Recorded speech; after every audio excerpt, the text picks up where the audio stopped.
Hello, and welcome to Biohacking with Brittany. I am so excited that you are listening this week. I am a registered holistic nutritionist and a content creator, and obviously a podcaster.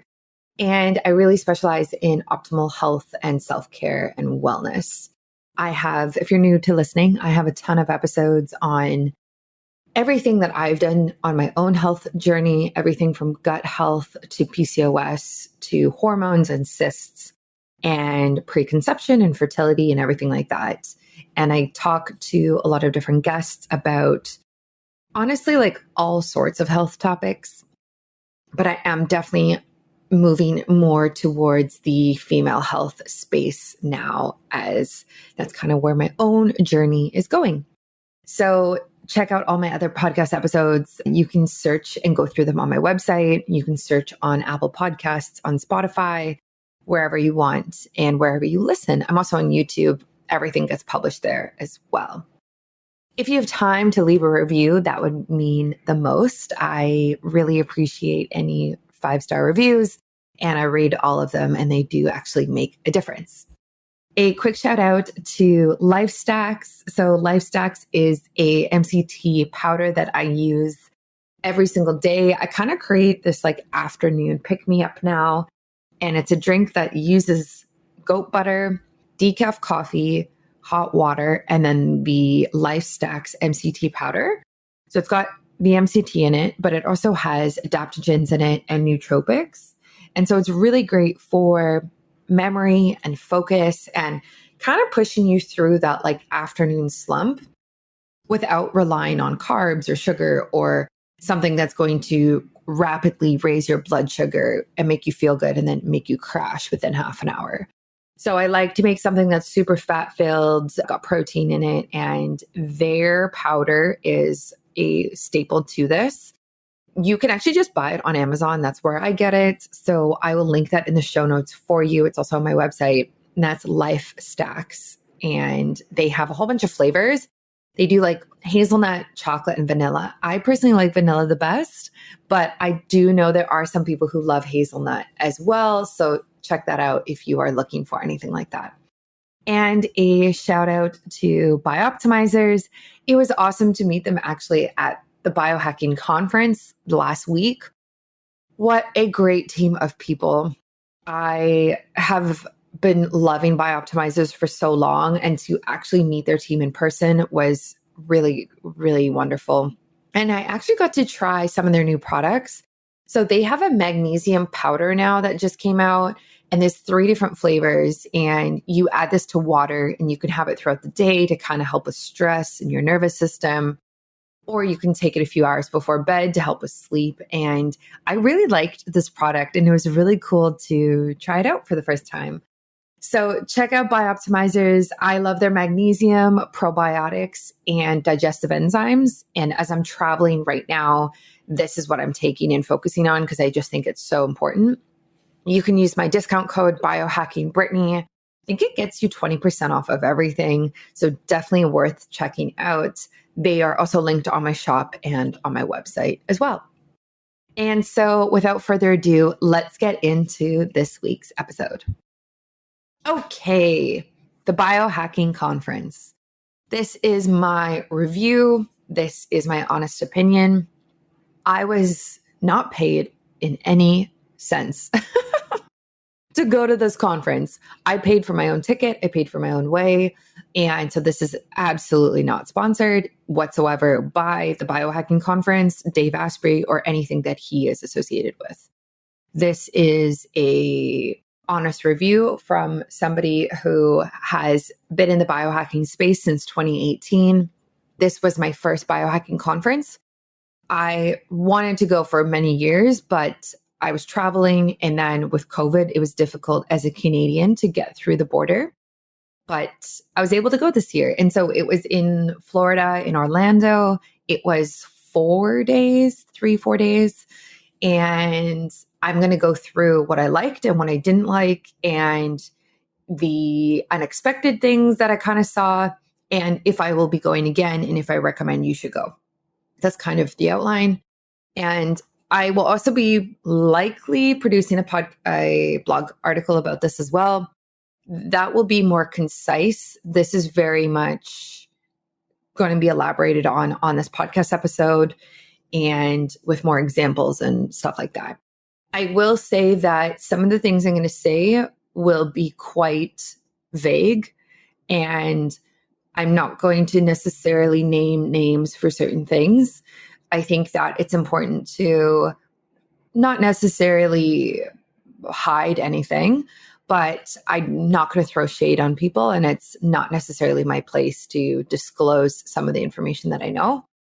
But I do think it's important to give a very general and overview of the things that I saw happen. And yeah, that's like very, very vague, but I think that is important. And I wish that I had heard some sort of review like this before I decided to go and buy my ticket, because maybe it would have changed my opinion and if I would have gone. So let's dive in. First and foremost, let's talk about the good. There is so many good things that came from this conference. There is so many positives. There's so many pros, and I really do want to go through them. So the first thing is knowledge exchange and networking. This has to be my number one positive that I took away from this conference. The amount of people that you get to meet who have this general love for optimal health and wellness is uncanny. Like, to be in the same room with 3,000 people who get it.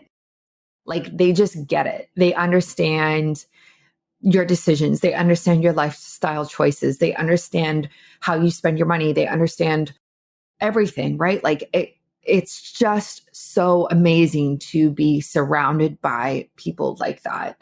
You don't have to explain what optimal health is. You don't have to explain what biohacking is. You don't have to justify why you're going to buy a $10,000 sauna. People just get it. And not only do they not get it, they are like a step ahead of you, because they'll say, oh, great, like, you got this sauna. Okay, what about red light therapy during it? Or what about adding a stretching routine to it? Or what about using this oil on your joints while you're in there because it helps with this blood flow or whatever, like some extra thing that they want to add to that. So the networking and the people you're surrounded by is phenomenal, whether it's brands or businesses, content creators, or just general people who are going to the conference. I was blown away by the ability to meet so many brands that I have worked with in person. That was incredible, to be walking down a aisle, and, a brand comes up to me and they're like, are you Brittany? Like, we have been following you for so long.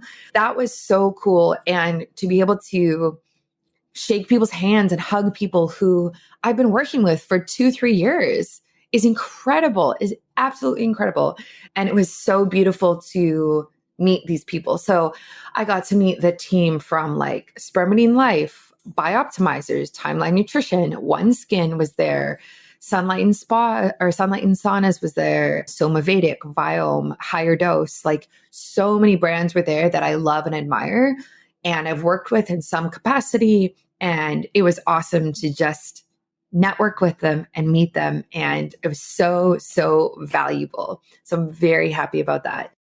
I think that if you are a business owner, if you are a content creator, going to places like this and going to conferences like this really can move the needle, like really make a difference in your business, and is really, really worth it from the networking standpoint, because you get to meet these people. And when you meet someone in person and you have a 10-minute discussion about their product, their business, that is going to be way bigger of a deal and make a bigger impact than you emailing somebody, than you hopping on a call, sliding into a DM. The in-person interface really does hold value still. Even in today's society where everything is online, there is something about meeting in person that is incredible. And I think, again, if you're a content creator of any kind, if you are a nutritionist, a doctor, scientist, whatever it is, if you have a business, this is the number one benefit to going to events like this is the networking. Okay. Secondly, cutting edge technology access. This is a very cool aspect of it. And this might be more specific to something like biohacking. I think if you were going to go to a different conference, like some sort of wellness conference, Paleo FX, or, something by Goop, something like that, it would be more wellness focused products. But, biohacking is so like tech focused a lot of the time. And so it was really cool to be able to look and try new tech that I haven't tried before. I was able to try Brain Tap, which was sick. I, have heard about Brain Tap in different circles. It's basically like a wearable that helps train your brain. And I heard the CEO give a discussion and give a talk, and then I was able to try it. And that was really cool because I don't know if I would ever buy one personally without trying it and without understanding it to that level. But it was really sick to be able to try it and see the difference in my brain before and after and hear about how it works. And that's just one example of all of the different types of tech that was there. There was tech there that I didn't get to try because it was full. Like there was wait lists for people to try it because they only brought one version of it. And I'd have to find the names of them, but there was some really cool stuff there.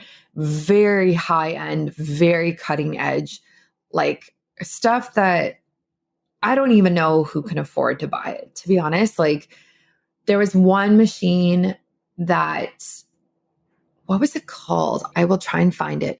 But essentially, it was like red light therapy for the entire body. And it's like a seat and you lie down, but it has a whole bunch of other things as well. And it looks like something from a movie, like from the future. And it was over $100,000. And so to have access to something like that, to try it is really cool. And I can see why they would come to something like the Biohacking Conference. I think if you love tech, if you love investing in different devices that help with different things with your body, different wearables, cognitive enhancers, any type of these technologies, I think can be very cool for you to go. The next thing I would say would be some of the discussions and the presentations and the speakers. I really enjoyed the kind of on the fence about this, but I think there was some great talks. I don't want to get into this because I'm going to get into the cons in a second, but there were some talks that were phenomenal. There were some speakers who blew me away, who were so good. And I've heard some of these people on podcasts before. They have books, that type of thing. And when they got on stage, they were so captivating and I was enthralled. And so it was really, really cool to see some of these speakers in person get on stage and do their thing. And some people were phenomenal public speakers. And you can tell that they've like dialed this in as a skill and trait that they have, and that this is not like their first rodeo show. They've done this many times, and it was awesome to watch somebody with such subject matter expertise, but also have such great presentation skills get on the stage and be able to talk to 3,000 people and really, really captivate the audience. So I love that. There's definitely a few in mind that I loved specifically, but I'm keeping names out of this entire episode, so I won't bring up names for this either. In conjunction to this, I will also shout out quickly all of the other content creators that I got to meet. So I have some friends in this space, podcasters, YouTubers, stuff like that, people like that. And to meet in person, just like meeting the brands was so, so cool. And I don't have a lot of people who have a business like me in person, like in my real life, I guess. So to actually be able to create content with people who are just experts at YouTube, at podcasts, at doing interviews was so refreshing because it gave me so much ideas and creativity and how I can transform my business. And I just think the content creator community in the health and wellness space is massive. And it's really awesome to meet some of these people in person and connect with them, especially the women. There were so many great women I met, so many great women. And on that note, it was also great that there was a little women's biohacking meetup that was organized. And I think there was like maybe 30 of us there. And we got to meet and just kind of have this like space to chat. And I love that. Yeah, that was really cool and very helpful. And I'm so happy to the organizers of that because we kind of needed a place to go where it was like people who were not just necessarily attendees of the conference, but people who are influencers, are creators, are health coaches, whatever they are. So I really appreciated that. Are you ready to supercharge your mornings and unlock your full potential? I love using LifeStack's MCT creamer for this. It is the perfect boost for your coffee that will revolutionize your fasting routine. Get ready to kickstart your day and be your absolute best self. LifeStack's MCT creamer is meticulously crafted with rich flavors and the world's creamiest MCT to please your taste buds and keep you satiated. This advanced blend of nootropics and adaptogens provides optimal nutritional support, giving you the ultimate edge to maximize your productivity while fasting. With LifeStack's MCT creamer, you'll experience upbeat energy that will keep you feeling great all day long. So say goodbye to those midday slumps and hello to a sustained and natural source of energy that will fuel your mind and body to accomplish all of your goals. What sets LifeStack's MCT creamer apart is its premium nutrients and 45 fat-burning calories. It not only energizes and satiates, but also enhances your metabolic benefits. Now you can fast better and longer with ease, knowing that you're providing your body with the fuel it needs to thrive. So here's how it works. Step 1, you simply add LifeStack's MCT creamer to your coffee. Step 2, get all of your stuff done, experience enhanced focus, mental clarity, and increased productivity. And step 3, fast with ease, knowing that LifeStack's MCT creamer is supporting your fast every step of the way. You can also use this when you're not fasting, like myself. Like I add it to my coffee with my goat butter every single morning as a keto coffee that I do. And it tastes like phenomenal. My favorite flavor is the vanilla, but it also comes in chocolate and hazelnut as well. The MCT oil, the MCT powder is actually powered by Go MCT, which is the world's most premium medium chain triglyceride powder.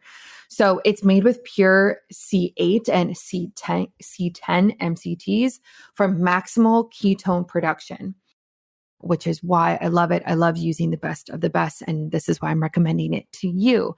So don't miss out on trying this. I really recommend it. It will be linked in the show notes of this podcast episode.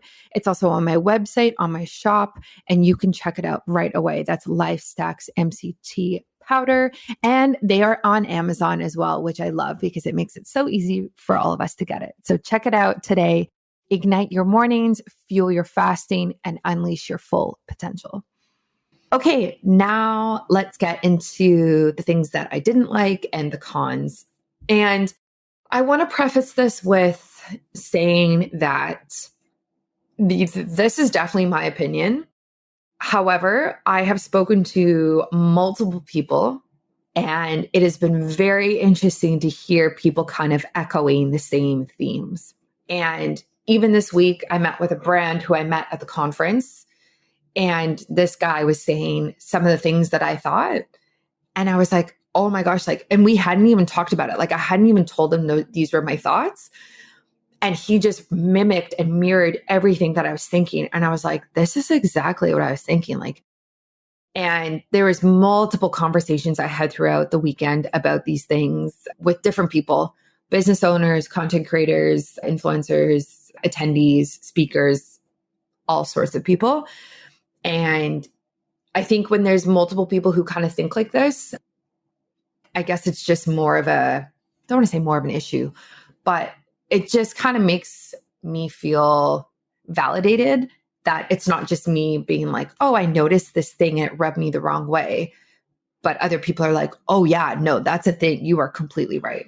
So I'm going to dive into this. Again, I'm going to keep it very vague because I don't know, I don't have to, but I think it makes sense to do that. So I think first and foremost, it's important to talk about the lack of diversity. I am not surprised by this at all. If you look at health and wellness, or even take health out of it. So let's talk about wellness. Wellness in general is very, very Caucasian. It's very white. And then if you take the subsection of that, which is biohacking, it is so white. It is, and why is that is like a conversation for another day. But even when I joined biohacking, even when I started, joining this movement on social media, I knew that this was the situation. And that is exactly kind of what I expected going into this conference. Not only is it the lack of different cultures and backgrounds, it's just like the lack of representation from marginalized communities, women, or individuals from low income backgrounds in the attendees, in the speakers, in the businesses, in the volunteers, in everything that I saw. A quick side note, actually, I do want to say the volunteers at this event were phenomenal and they get a shout out because they worked so hard. They were so fun. They were so positive, and I had the most respect for them. They were phenomenal. Like the volunteers really, really were great. I had zero negative experiences with them. So great job, volunteers. That being said, the lack of diversity was very present. And again, I kind of expected this. So when we look at biohacking, specifically biohacking, if we look at the leaders of biohacking, they very much fit this mold, right? So if we look at people like Dave Asprey, Ben Greenfield, even if we look at Andrew Huberman, other people like that, Dr. Mercola, Dr. Gundry, all of these types of people, like they all very much fit the same mold of older white man with a lot of money who lives in America somewhere, North America somewhere. And I think that this kind of when you're in the biohacking space, you see the leaders kind of all look the same. And I think it is getting better. I think there are women emerging. I think there are marginalized communities emerging, people of color, whether that's Black, Asian, whatever it might be. But I just think that the lack of diversity was so obvious when I was there. It was so obvious. And I think the way that this changes is through having better representation in the speakers and the people presenting and the people on stage, the people hosting. So every lunch, there's like a host who's like has different people coming up and doing quick interviews. And even that, it's like, again, why are we just having presumably straight white men hosting all of these and interviewing everybody? And I'm just kind of like tired of seeing that narrative. And again, I am not the only person who thought this after this conference because I've spoken to many people about it. I would have liked to see more people of color. I would have liked to see more women. And I also think it would have been great to see people from different backgrounds. Like the biohacking conference is not cheap. So there's a certain level of income that you kind of have to have in order to be able to even attend, right? And so you're just looking at middle class and above, essentially. And I think the problem with that is that it really changes the narrative on what we're talking about when we're talking about health and wellness. And it limits the scope, it limits people's opinions to this certain specific subclass of people and what they think is right and wrong, and doesn't include people who are outside of that. And that creates issues when it comes to research, when it comes to developing a business, participation, everything like that. So next year, I would like to see more inclusivity be a factor. I would like to see more representation.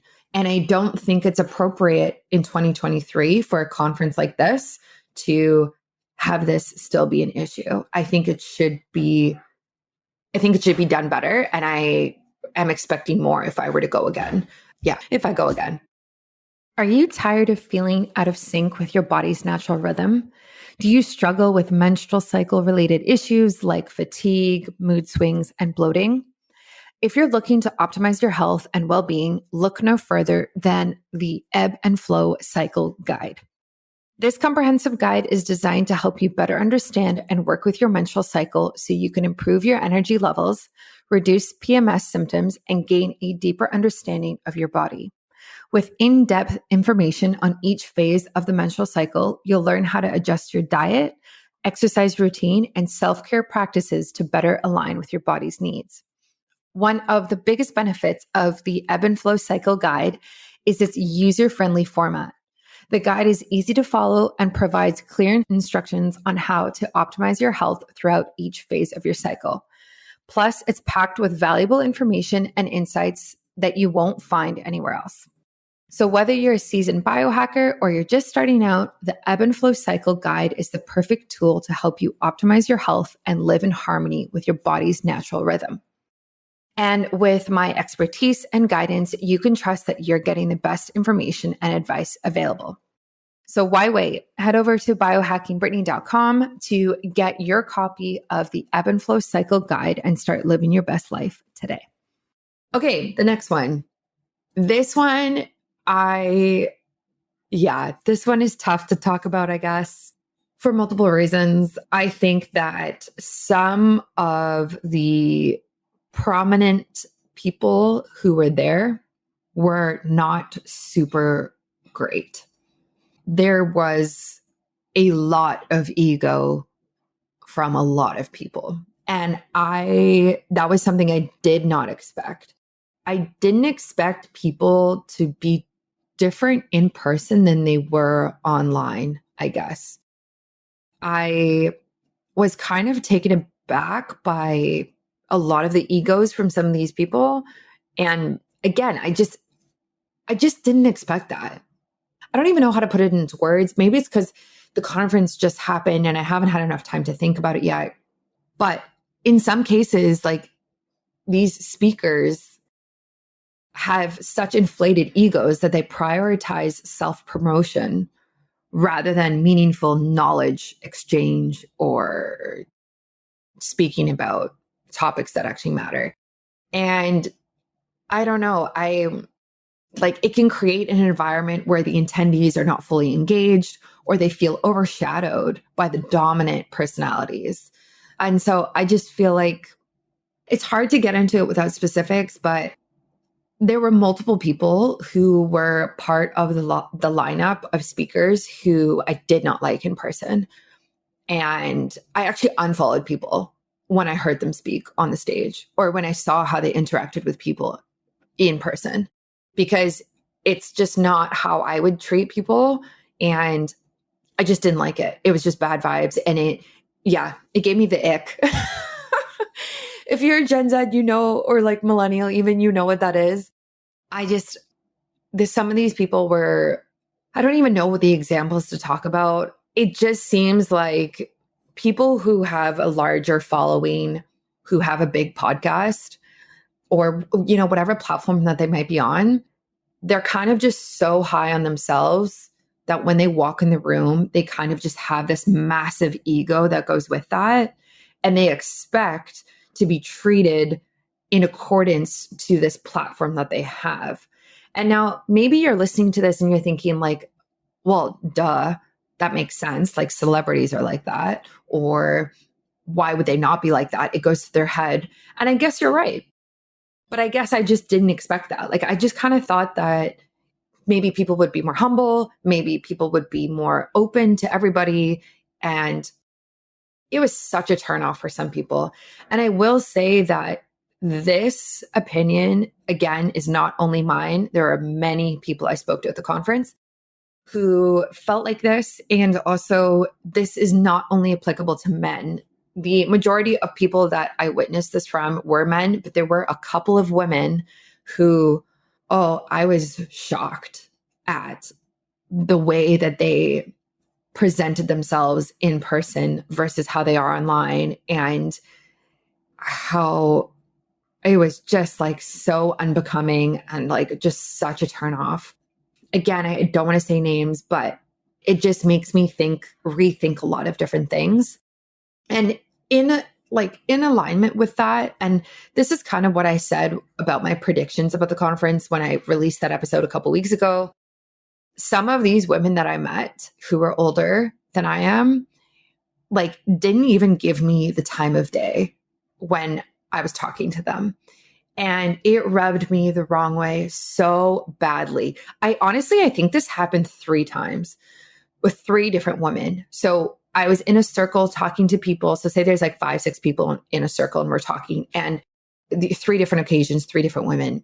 And we're talking about, say, something that I actually know about, right? So say we're talking about, I think one of them was like, we're talking about podcasting and having an editor and like how that can be so helpful. And I have a podcast, like, obviously, I don't even know, I'm maybe at 170 episodes, something like that. And she's starting a new podcast, and she wouldn't even look at me when I was talking. And I kept trying to engage her in this conversation. She would literally glaze over me when I would talk. She wouldn't respond to what I said. And she would talk to my other friends who were older than me who were there. And like, this is in a circle of 4 or 5 people. So it's so obvious, right? Like, when someone doesn't make eye contact with you, when someone doesn't value what you say or listen to you. And the fact that it happened 3 different times, it was so rude and it was so disgusting, this type of behavior, especially because you would assume that like women would support women. And I was really shocked when this happened, because it's also just so unprofessional. And yeah, so that's what I'm talking about when I'm talking about egos and people feeling like inflated about themselves, is like those types of interactions where you're talking to them, but they ignore you, or they come off just so obsessed with themselves and they just don't even give anybody really the time of day. And I was just so disappointed, because some of these women, one of the women I've actually had on my podcast, and I will not have her on my podcast again. One of the other women is like a content creator and kind of influencer, and I've known her for so long. And again, I was so surprised by this. Like, and honestly, I was just so disappointed by this type of behavior and shocked that this would even happen. But even without those instances, some of the bigger speakers that I saw, just so inflated, and I won't be supporting their work, like will not be supporting their work at all. All right. You know that I am traveling a lot. I am going to the Biohacking Conference in Orlando very soon. And I often struggle with jet lag when traveling across multiple time zones. It can be difficult to adjust to the new schedule, which makes it challenging to fall asleep or stay asleep at the right times. I started taking Sleep Breakthrough to help with this, and I felt a noticeable improvement in my ability to fall asleep quickly. I actually brought this on the plane with me, put a scoop in my water, and took it, and was knocked out within an hour. Once I started using Sleep Breakthrough, I noticed that I was experiencing deeper, high quality sleep than I had in a long time. And I know this because I track it with my Oura Ring. You will not get addicted to Sleep Breakthrough because it's an all natural formula which provides the body with the precursors to melatonin and the necessary molecules to produce it naturally. Sleep Breakthrough is a natural formula, which we love. If you're struggling with sleep like I can, especially when I travel, I highly recommend giving Sleep Breakthrough a try. It's truly a game changer. Use the URL or website sleepbreakthrough.com/biohackingbrittany and my discount code biohackingbrittany. That is sleepbreakthrough.com/biohackingbrittany. And you can use my discount code at checkout to save 10%. Okay, so enough about that. The next con, I think this like kind of goes with any conference though, is like just being aware of pseudoscience and unverified claims.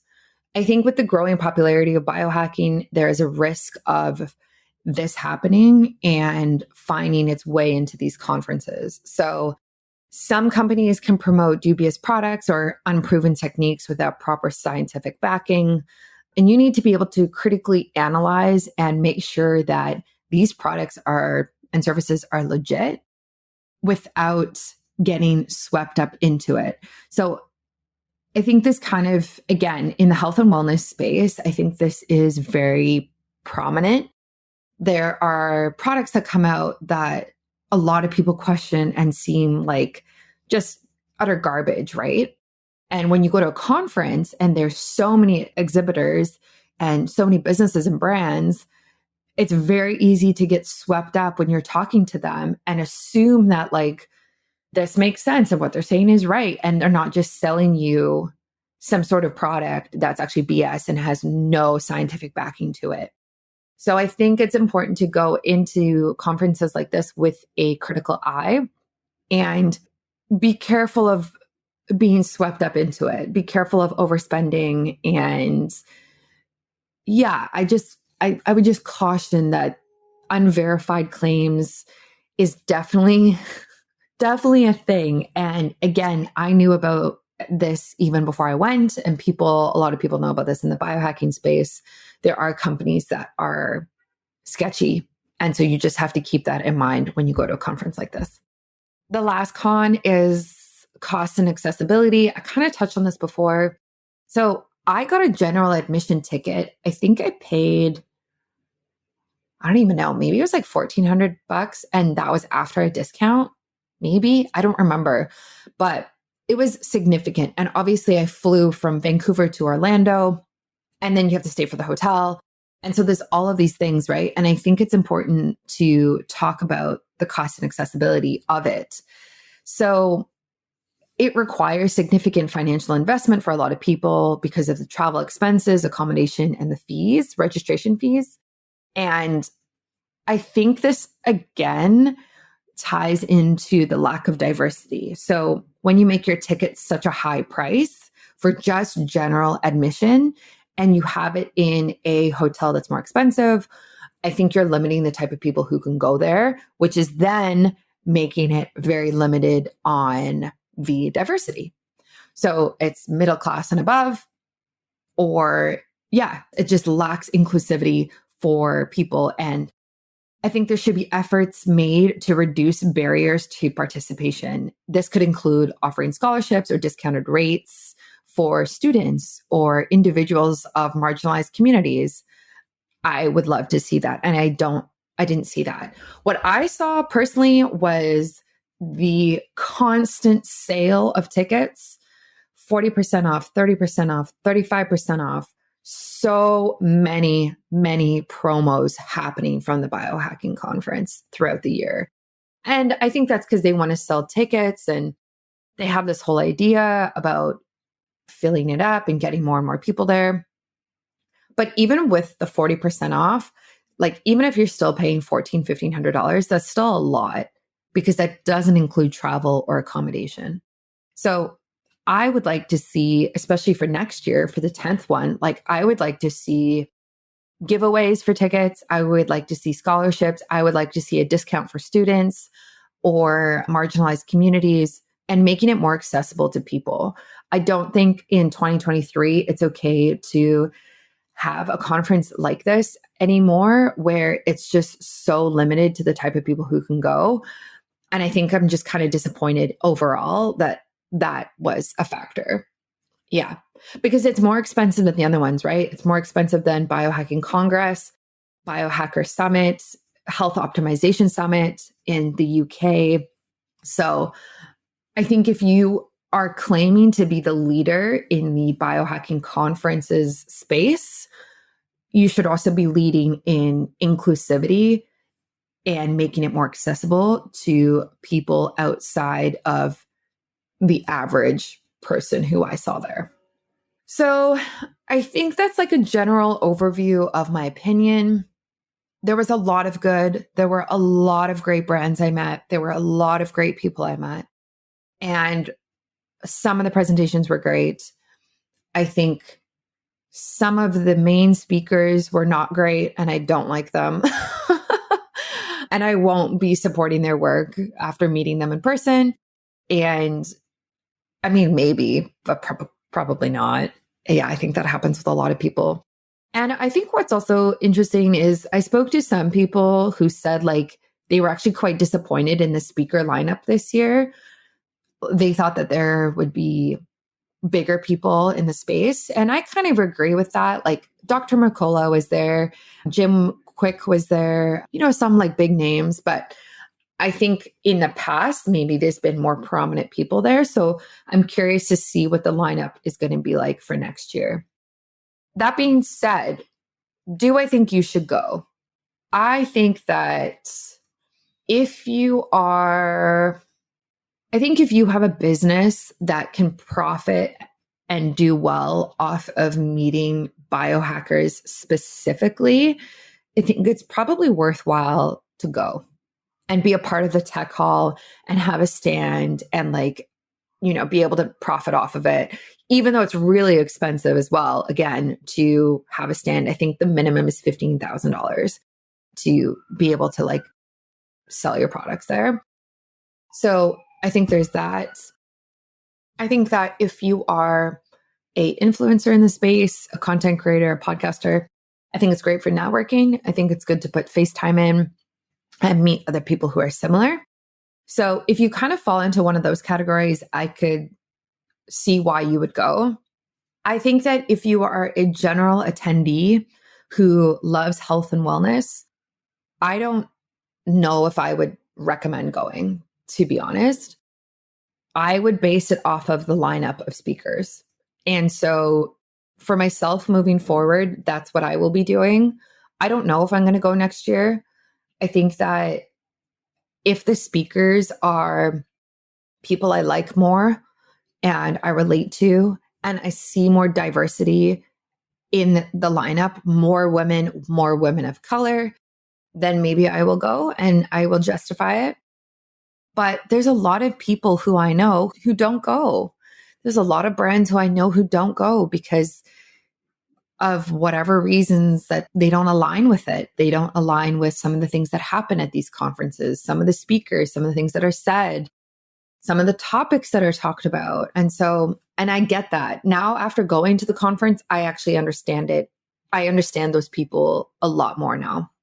There was a lot of topics about sex at this conference, a lot of sexologists, and it kind of seems like that's what Dave's into now.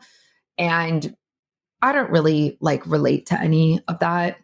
I don't think that, I just don't think that that's something that I want to pay money to sit down and listen to a discussion about. I just think it's weird. That's, I guess, the word to say is it's just weird. And I will say the other feedback that I talked about, and this kind of goes with this overarching theme of lack of diversity, is there weren't any discussions on women's health specifically. I think maybe there was one on menopause, I think, but there was nothing about hormones, your menstrual cycle, fertility, preconception, postpartum, anything like that. There was nothing. And when I went and I was making my schedule and I was okay, I'm going to go to this talk and this talk, I couldn't believe that.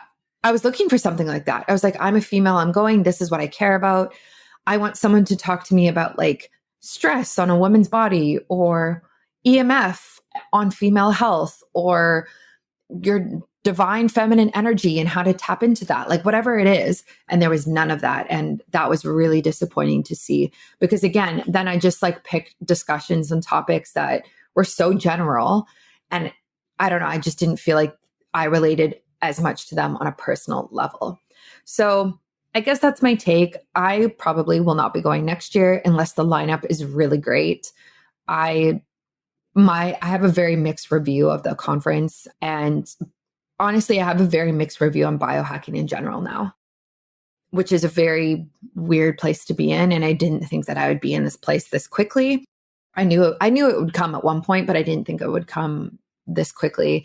And I can see it now after going to this conference. And especially if you're like deep into the world of biohacking, I can see why there's certain people who don't associate with biohacking, don't associate with Dave Asprey, and I can understand why, and I can understand where they're coming from now. Whereas beforehand, I didn't really get it. I didn't understand why people couldn't collaborate more, or this wasn't more of a inclusive open space. But now, after seeing how people interact and seeing how some of the things that happen, even at the party on Saturday night at the 80s party, there was like weird things that happened. And it's like, it's just so unprofessional. And so it just rubbed me the wrong way. So all in all, I think you need to make the best decision for you. I think if the lineup of speakers is something that you or has people that you identify with, that you believe in, then go. If there are talks that relate to the health issues that you are facing, then go. If not, and it's like subpar, kind of like it was this year, there are better conferences out there. There's like Paleo Effects, there's A4M, which is like longevity, anti-aging. Goop has conferences I'm going to look at for next year. There's a bunch of other ones that might be more specific to you and what you're going through. And I would look at like your favorite people that you like, whether it's a doctor or whatever they're doing. I would look at where they're speaking at, because that says a lot. Like who's going where. So for example, like I love Ben Greenfield. He, never met him. So he could be completely different in person as well. I know that he spoke at the Health Optimization Summit this year, which was the week before the Biohacking Conference in Orlando. And I wonder how that was. Like, I wish I almost did the conferences back to back, because I wonder what it was like. And I wonder if it was similar vibes of like straight white men, middle age with a lot of money in the UK, listening to Ben Greenfield, same types of people in Orlando listening to Dave Asprey. You know what I mean? Like, I wonder if it was similar. Anyway, so I will definitely be going to probably something different next year. And yeah, that's my take. And I think the brands that I met were phenomenal. Like literally zero bad experience with any of the brands or businesses I met. Like phenomenal people. Yeah, there were definitely some brands who I thought were going to be there who weren't. And a lot of great content creators as well. So I hope you enjoyed this episode. This is my take. If you have any questions, or if you feel the same, or like you want to talk more about this and you were maybe there, or you might be going next year, or you have thoughts on the biohacking world in general that are kind of similar to this, send me a message and let's chat. I would love to talk to people about this and hear what you guys have to say, because I think it's interesting. And stay tuned for another episode coming next week.